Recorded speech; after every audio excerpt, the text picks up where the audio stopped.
Құрметті оқырмандар мен әріптестер, қазіргі таңда кітапханашының біліктілік деңгейін және кәсіби шеберлігіне қойылып отырған талаптар өте жоғары. Сондықтан әрбір маман біліктілігін өздігімен жетілдіріп отыруға аса назар аудару қажет.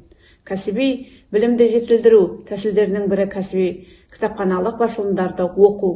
Осыған орай сіздердің назарларыңызға кәсіби журналдарға шолу жасаймыз. Қазіргі заман талабына сай мамандардың қажеттіліктерін, сұраныстарын қанағаттандыру, әрбір кітапхананың имиджін, артықшылығын көтеру, кітапхана қызметі жайлы мәліметтерді көпшілікке жеткізу, тарату мақсатында кітапхананың әлеуметтік парақшалары үлкен қызмет атқарады.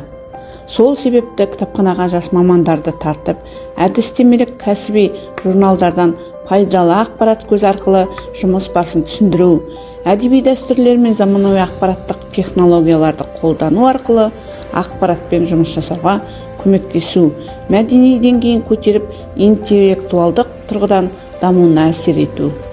Қазақ, орыс және ағылшын тілдерінде кәсіби сараптамалық журналдар, кітап және кітапхана, кітап патшалығы, мектептегі кітапханашы библиотека, библиополе, библиотечное дело, әдіскер методист, современная библиотека журналдарына тоқтала кетсек, кітап патшалығы ғылыми танымдық әдістемелік журнал 2009 жылдан бастап жылына 6 нөмірден шығады.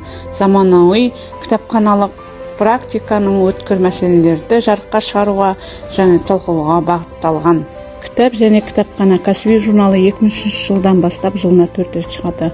Бұл басылымнан халықаралық кітапханалық форумдар материалдарын кәсіби қоғамдастықтағы жаңалықтардан хабардар болып отыруға мүмкіндік беретін алыс және жақын шетелдерде белді басылым. Осындай тағы басқа журналдарда жүйелі түрде қордың жабдықталуы мен сақталуына, кітапханалық кадрлар даярлауға, ақпараттық коммуникациялық технологияларды енгізуге қатысты мәселелер мен жалпы үздіксіз дамып келе жатқан ақпараттық қоғамдағы кітапхана жұмысының маңыздылығын көрсетеді.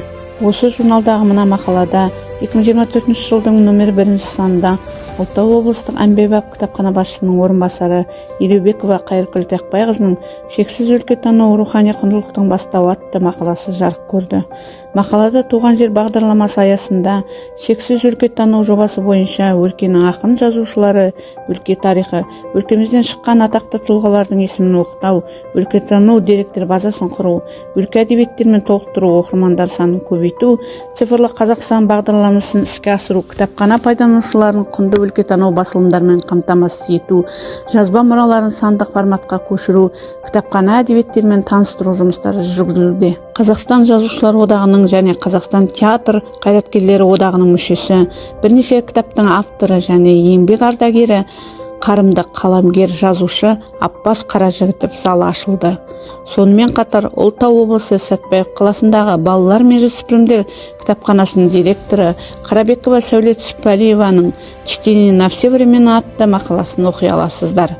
Кітапхана жұмысында жаңа технологияларды қолдану, кітапхана қызметкерлерінің білімін жетілдіру, оқырман санын толықтырып, мәдени деңгейін көтерілуіне үлес қосу. Бүгінгі кітапханалар тек кітап алатын орын болып қана қоймай, оқырман ақпарат алатын, бірлесе жұмыс жасайтын, ойын, білім, ғаламторды ұштастырған заманауи орынға айналуда.